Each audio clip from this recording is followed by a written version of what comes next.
Arsenal harus menerima hasil yang sangat mengecewakan dalam lanjutan pertandingan pekan ke-15 Premier League musim ini. Saat mereka bertandang ke markas Aston Villa, The Gunners menderita kekalahan dengan skor tipis 2-1. Kekalahan ini tentu saja sangat mengecewakan karena The Gunners gagal menjaga jarak dari para pesaing terdekat mereka di tabel klasemen. Sejumlah pihak menilai kekalahan ini juga sebagai akibat dari padatnya jadwal beberapa pekan terakhir. Akan tetapi Mikel Arteta justru menerima kekalahan ini dan tidak mau terlalu banyak alasan.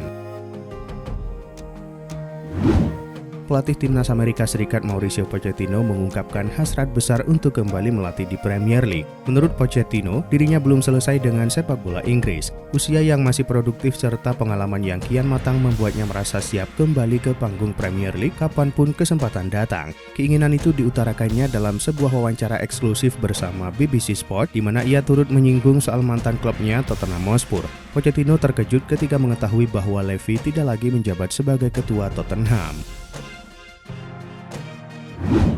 Barcelona dilaporkan mulai menurunkan ketertarikan mereka terhadap salah satu target utama pada bursa transfer musim panas 2026, yakni penyerang Atletico Madrid Julian Alvarez. Padahal dalam beberapa bulan terakhir nama Alvarez kerap muncul sebagai sosok yang diimpikan untuk memperkuat lini serang Blaugrana.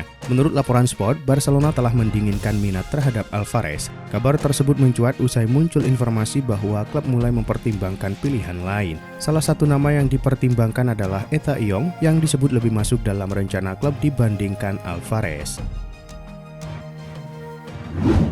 Laporan dari Tutto Mercato Web mengabarkan bahwa Diego Coppola bisa meninggalkan Brighton lebih cepat dari perkiraan dengan kemungkinan transfer pada Januari. Bek tengah timnas Italia U21 itu sejauh ini baru mengumpulkan 275 menit bermain di seluruh kompetisi, termasuk hanya 17 menit di Premier League. Situasi tersebut membuat Brighton mulai membuka peluang untuk meminjamkan sang pemain pada paruh kedua musim. Hal ini bisa menjadi kesempatan menarik di pasar transfer bagi beberapa klub Italia, termasuk Inter dan Juventus yang ingin menambah kedalaman di pos bek tengah. Pelatih Chelsea Enzo Maresca telah mengonfirmasi bahwa Liam Delap harus menepi karena cedera bahu setelah laga melawan Bournemouth. Liam Delap digantikan pada menit ke-32 dan langsung menuju terowongan setelah ditarik keluar. Pemain yang didatangkan musim panas seharga 30 juta pound sterling itu terlihat kesakitan setelah bek Bournemouth Marco Senesi mendarat di bahunya. Striker berusia 22 tahun itu memegangi bahunya saat meninggalkan lapangan. Enzo Maresca kini mengungkapkan bahwa pemain Inggris itu akan kembali menghabiskan waktu di ruang perawatan. Raksasa London Arsenal dikabarkan tertarik merekrut kiper muda Parma Zion Suzuki pada bursa transfer musim panas mendatang. Kiper asal Jepang ini menunjukkan perkembangan pesat sejak bergabung dengan Parma dan sejauh ini telah mencatatkan 50 penampilan kompetitif untuk klub Italia tersebut. Menurut laporan dari Calcio Mercato, The Gunners mempertimbangkan Suzuki sebagai opsi jangka panjang terutama untuk memperkuat skuad mereka musim depan. Di sisi lain, untuk menilai kualitas sang kiper secara langsung, Arsenal dilaporkan telah mengirimkan tim pencari bakat untuk memantau Suzuki beraksi.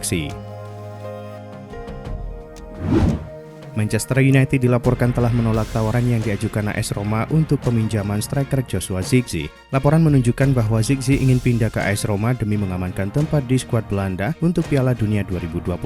Diketahui bahwa AS Roma telah mengajukan pinjaman awal dengan opsi pembelian untuk sang pemain pada Manchester United. Namun pihak MU telah menyatakan bahwa mereka tidak terbuka untuk kesepakatan pinjaman sang pemain. Artinya, dengan sangat jelas bahwa Manchester United akan menolak tawaran AS Roma. Seperti diketahui, Christopher Nkunku didatangkan pada hari-hari terakhir bursa transfer musim panas dengan biaya sekitar 38 juta euro. Nilai tersebut menjadikannya salah satu rekrutan termahal dalam sejarah AC Milan. Namun sejauh ini, Nkunku dianggap menjadi kegagalan besar. Ia baru mencetak 1 gol saja yang dicatatkan di ajang Coppa Italia. Menurut pakar transfer Danilo Longo, Nkunku berpeluang meninggalkan Milan pada bursa transfer Januari. Laporan itu juga mengungkapkan bahwa Inter Milan kini terus memantau situasi sang pemain. Justin Hubner mendapatkan kartu merah pertamanya bersama Fortuna Sittard. Bek timnas Indonesia itu diusir wasit usai tackle horornya saat melawan Ajax Amsterdam. Kartu merah tersebut membuat Hubner total hanya bermain kurang lebih 8 menit saja sejak masuk di babak kedua. Hubner tercatat hanya 2 kali menyentuh bola selama di lapangan. Dia kehilangan bola sekali serta melakukan 1 tackle yang berujung kartu merah. Ini menjadi kartu merah pertama Justin Hubner sejak bergabung ke Fortuna Sittard pada musim panas 2025. Barcelona sepertinya mulai mempertimbangkan perekrutan pemain baru di jendela transfer musim dingin. Pertimbangan itu muncul jika ada beberapa masalah yang ditemui Barcelona. Awal minggu ini Presiden Barcelona Joan Laporta membuka kemungkinan untuk mendatangkan 1 atau 2 pemain pada bulan Januari. Dalam laporan Sport, upaya ini tergantung situasi Ronald Araujo. Menurut laporan tersebut, untuk saat ini Flick tampaknya cukup puas menggunakan Cubarsí dan Martin sebagai duet bek tengah, mengingat keduanya telah bekerja sama dengan baik dalam beberapa pertandingan terakhir. Barcelona meraih kemenangan penting dalam laga penuh gol melawan Real Betis. Akan tetapi euforia itu sedikit ternoda oleh insiden di tribun penonton. Pasalnya, sempat terjadi ketegangan di area tempat duduk keluarga pemain. Muncul laporan bahwa ayah Lamine Yamal terlibat perselisihan dengan para pendukung tuan rumah. Menurut laporan Carrusel Deportivo, keributan terjadi di area tempat duduk keluarga Yamal setelah ayah sang pemain diduga memprovokasi para pendukung Betis. Situasi dilaporkan memanas ketika ia membuat gestur yang memancing reaksi keras dari supporter tuan rumah.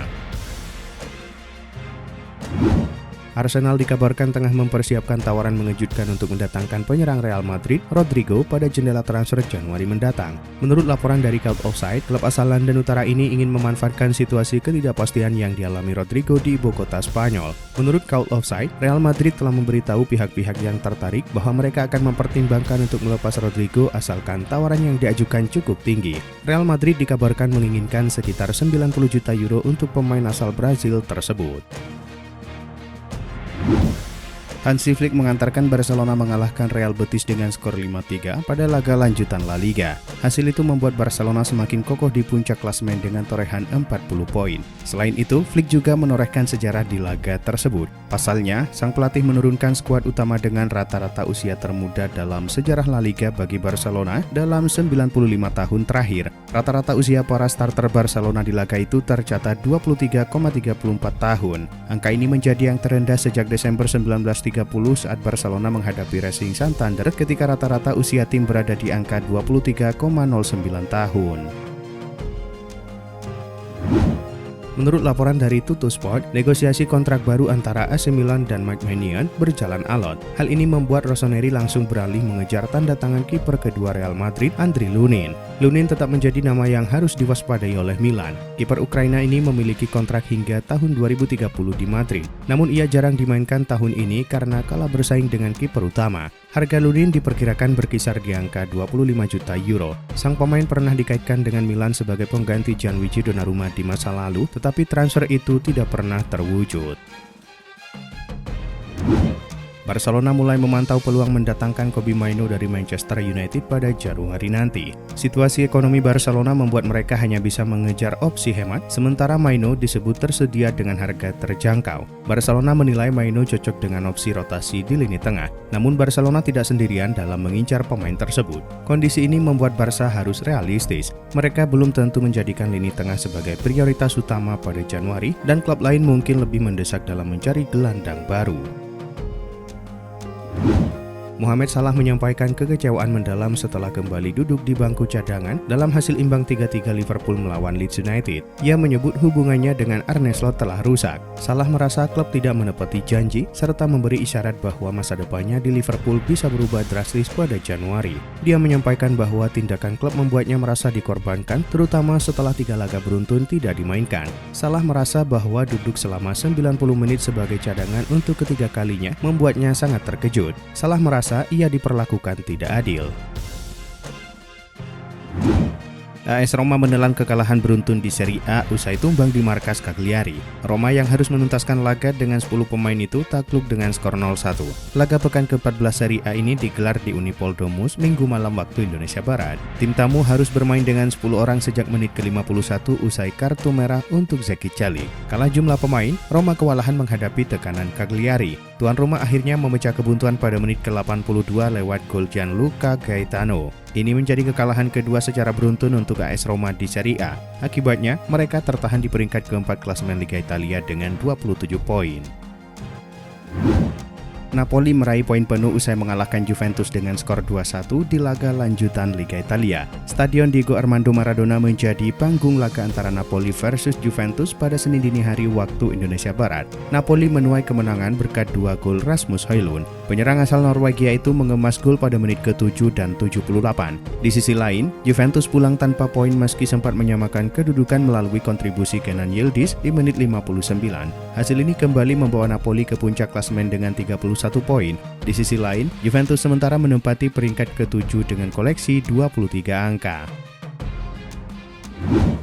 Real Madrid dipermalukan tamunya Celta Vigo pada laga lanjutan Liga Spanyol. Bermain di markas sendiri Santiago Bernabeu, El Real tumbang dengan skor 2-0. Tuan rumah kebobolan di menit 54 melalui Willots Swertberg. Petaka menghampiri Madrid usai Fran Garcia mendapatkan kartu merah di menit 64. Pada menit 90+1, El Real kembali kehilangan pemain setelah Alvaro Carreras juga mendapatkan kartu merah. Tak lama berselang, tepatnya di menit 90+3, Celta Vigo memastikan kemenangan menjadi 2-0 berkat gol kedua Swertberg. Atas hasil ini, Madrid kini tertahan di posisi 2 klasemen dengan 36 poin.